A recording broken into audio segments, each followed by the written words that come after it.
Welcome friends, Baakiyalakshmi serial இன்னைக்கு எபிசோட்ல வரக்கூடிய சுவாரஸ்யமான சீன்ஸ் பத்தி பார்க்கலாம். பாக்கியாவோட மாமியார்ட்ட பாக்கியா சொல்லிட்டு இருக்காங்க, அந்த ஹோட்டல்ல ரூம் இருக்குன்னு போட்டிருக்காங்க, போய் விசாரிக்கலாமா அப்படின்னு கேக்குறாங்க. வேற என்ன வழி இருக்கு, போய் கேட்கலாம் அப்படின்னு சொல்லிட்டு இருக்காங்க பாக்கியாவோட மாமியார். பாக்கியாமே காரை நிப்பாட்டுறாங்க. அந்த இடத்த பார்த்த உடனே என்ன பாக்கியா, படத்துல வர பேய் பங்களா மாதிரி இருக்குது அப்படின்னு சொல்றாங்க பாக்கியாவோட மாமியார். உள்ள போய் ரூம்ஸ்லாம் எப்படி இருக்குன்னு பார்க்கலாம், பிடிச்சிருந்துச்சுன்னா புக் பண்ணலாம் அப்படின்னு பாக்கியா சொல்றாங்க.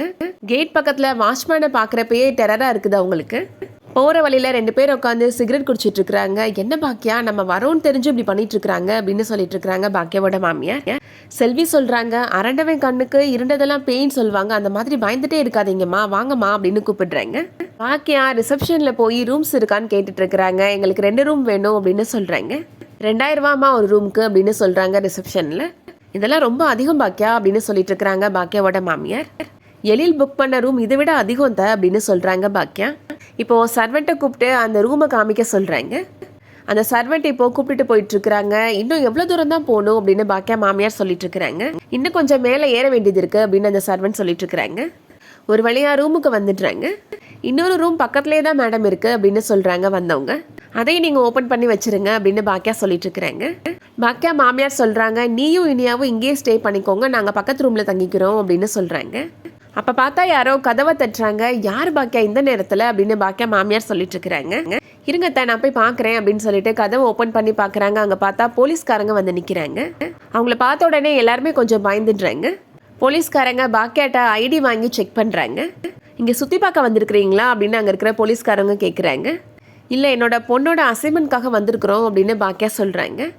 என்ன சார், ஏதாவது பிரச்சனையா அப்படின்னு பாக்கியா கேட்குறாங்க. இல்லை, நாங்கள் நார்மலாக ரவுண்ட்ஸ் வரப்ப செக் பண்ணுறது தான் அப்படின்னு சொல்லிட்டு போயிடுறாங்க போலீஸ்காரங்க. அதுக்கப்புறம் அவங்க போனதுக்கப்புறம் பாக்கியா மாமியார் சொல்கிறாங்க, என்ன பாக்கியா இந்த ஹோட்டல் சரியில்லையா, எதுக்கு போலீஸ்லாம் செக்கிங்க்கு வராங்க அப்படின்னு கேட்குறாங்க. ஒருவேளை இந்த ஹோட்டலில் ஏதாவது கொலை நடந்திருக்குமோ அப்படின்னு கேட்குறாங்க. ஏன் அதை எதுக்குனாலும் பயந்துட்டே இருக்கிறீங்க, அதெல்லாம் நார்மல் செக்கிங்க்கு வந்திருக்கிறோன்னு தானே சொன்னாங்க போலீஸ்காரங்க அப்படின்னு பாக்கியா சொல்கிறாங்க. அது ஒன்றும் இல்லை பாக்கியா, இந்த மாதிரி நம்ம தனியாக வந்தது இல்லையா, அதனால தான் எனக்கு பயமா இருக்கு அப்படின்னு சொல்லிட்டு இருக்கிறாங்க பாக்கியா மாமியார். செல்வியும் பாக்கியா மாமியாரும் அவங்க தங்க வேண்டிய ரூமுக்கு போயிடுறாங்க. செல்வி நல்லா தூங்க ஆரம்பிச்சிடுறாங்க. அப்போ ஃபோன் வருது. ஃபோன் சத்தம் கேட்டு அதுக்குள்ளே விடிஞ்சிருச்சா அப்படின்னு கேட்குறாங்க செல்வி. அலாரெல்லாம் ஒன்றும் அடிக்கலை, எனக்கு தான் ஃபோன் வருது அப்படின்னு பாக்கியா மாமியார் சொல்கிறாங்க. கோபி தான் ஃபோன் பண்ணுறாரு. என்னப்பா நீ இன்னும் தூங்கலையா அப்படின்னு கோபி அம்மா கேட்குறாங்க. நீங்கள் ட்ராவலிங்லேயே இருக்கிறீங்கம்மா, நீங்கள் ரூமுக்கு போயிட்டீங்களா இல்லையான்னு தெரிஞ்சுக்கிற வரைக்கும் எனக்கு தூக்கமே வராதுமா அப்படின்னு சொல்கிறாரு கோபி. ரூமுக்கு போயிட்டீங்களாம்மா அப்படின்னு கேட்குறாரு கோபி. எழில் புக் பண்ண ஹோட்டலில் ரூம் இல்லைன்னு சொல்லிட்டாங்கப்பா அப்படின்னு சொல்கிறாங்க கோபியோட அம்மா. ஐயோ, அப்புறம் என்ன பண்ணீங்க அப்படின்னு ரொம்ப சத்தமாக பேசுகிறாரு. இவர் பேசுகிற சத்தம் கேட்டு ராதிகா முழிச்சிடுறாங்க. அதுக்கப்புறமா பாக்கியா இன்னொரு ஹோட்டல் தேடி கண்டுபிடிச்சி எங்களை தங்க வச்சிருக்கிறாப்பா அப்படின்னு சொல்கிறாங்க கோபியோட அம்மா. அங்கே வந்து பார்த்தா ஒருத்தர் சிகரெட் குடிச்சிட்டு இருக்கிறான். திடீர்னு யாரோ கதவை தட்டுறாங்க. திறந்து பார்த்தா போலீஸ்காரங்க வந்து நிற்கிறாங்கப்பா. துருவி கேள்விலாம் கேட்டாங்கப்பா அப்படின்னு சொல்கிறாங்க. போலீஸ்லாம் வந்து விசாரிக்கிறாங்கன்னா ஏதோ கன்றாவையான ஹோட்டலில் தான் அவள் தங்க வச்சிருக்கிறா போல அப்படின்னு சொல்கிறாரு கோபி. பாக்கியாட்ட ஃபோனை கொடுங்கம்மா, நான் பேசிக்கிறேன் அவட்ட அப்படின்னு சொல்கிறாரு கோபம்மா. நாங்கள் வேற ரூமில் இருக்கிறோம் கோபி அப்படின்னு சொல்லிட்டு இருக்கிறாங்க கோபியோட அம்மா. செல்வி சொல்கிறாங்க, அதெல்லாம் ஒன்றும் பிரச்சனை இல்லை சார் அப்படின்னு சத்தமாக சொல்கிறாங்க. ஏமா நீங்களும் பயந்து சாரையும் பயமுறுத்துறீங்க அப்படின்னு செல்வி சொல்கிறாங்க. நான் வேணா உடனே இப்போ கிளம்பி வரட்டுமாமா அப்படின்னு கோபி கேட்குறாரு. நைட் நேரத்தில் நீ எதுக்குப்பா கிளம்பி வரப்போகிற, அதெல்லாம் நாங்கள் பார்த்துக்குறோம் அப்படின்னு கோபி அம்மா சொல்கிறாங்க.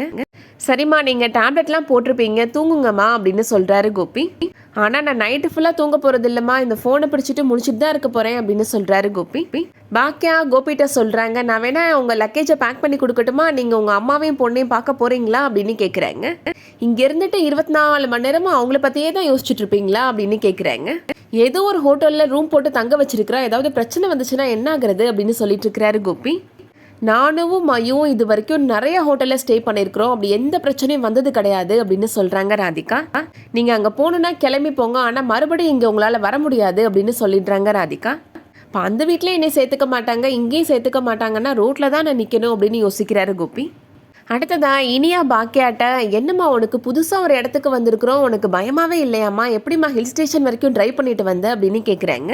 அடிக்கடி அப்பா வேற ஃபோனை போட்டு உன்னை திட்டிக்கிட்டே இருந்தாரேம்மா அப்படின்னு இனியா கேட்குறாங்க. புது இடத்துக்கு வரும்போது எனக்கும் பயமாக தான் இருந்துச்சு, ஆனால் அதை விட எனக்கு உன்னோட ட்ரிப்பு ரொம்ப முக்கியம் அப்படின்னு சொல்கிறாங்க பாக்கியா. அதோட இன்னைக்கான எபிசோட் முடியுது. இந்த வீடியோ பிடிச்சிருந்துச்சுன்னா லைக் பண்ணிக்கோங்க. சீரியல் அப்டேட்ஸ்க்கு நம்ம சேனலை சப்ஸ்கிரைப் பண்ணிக்கோங்க. தேங்க்ஸ் ஃபார் வாட்சிங்.